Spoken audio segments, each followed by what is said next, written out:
अच्छा उस्मा साहबा, मैं आपसे पूछना चाहूँगी कि ये जो पुरअमन मुज़ाकरात हो रहे हैं, डोनाल्ड ट्रंप ने आज बड़ी अच्छी बात कह दी और फाइनली, क्योंकि वो तो बंदा यू टर्न लेता है, कुछ पता नहीं कल क्या बोल दे।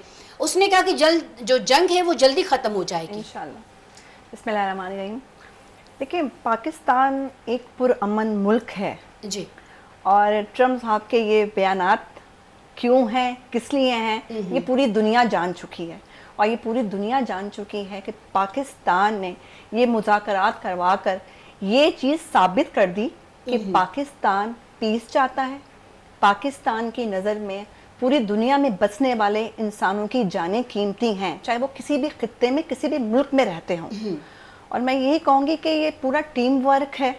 इसमें हम general field marshal general Asim Munir साहब को खराज तहसीन पेश करेंगे कि उन्होंने बहुत बड़ी काविश के बाद जो है ये अचीवमेंट हासिल की। मैडम कहा जा रहा है 4 रातों तक तो वो सोए नहीं, नॉन स्टॉप वही मैं लगे हुए आपसे थे। कह रही हूँ। देखिए, मैं तो खैर इस चीज़ को ये करीब से देख चुकी हूँ और जानती हूँ कि हमारे जो मुहाफिज सरहदों पे हैं और जो हमारे ऑन ड्यूटी ऑफिसर्स बैठे हुए हैं, हम जैसे 24 घंटे में अगर 8 घंटे की नींद लेते हैं या 6 घंटे की लेते हैं, तो वो लोग वाकई में 6 घंटे क्या 4 घंटे भी नहीं सो सकते। इसलिए ये मुल्क बाहिफाजत है और अल्हम्दुलिल्लाह हम बड़ी शान से आज यहाँ बैठ के ये बात कहते हैं कि हम पाकिस्तानी हैं। अल्हम्दुलिल्लाह कि यहाँ बहुत अमन, सुकून, इज़्ज़त है।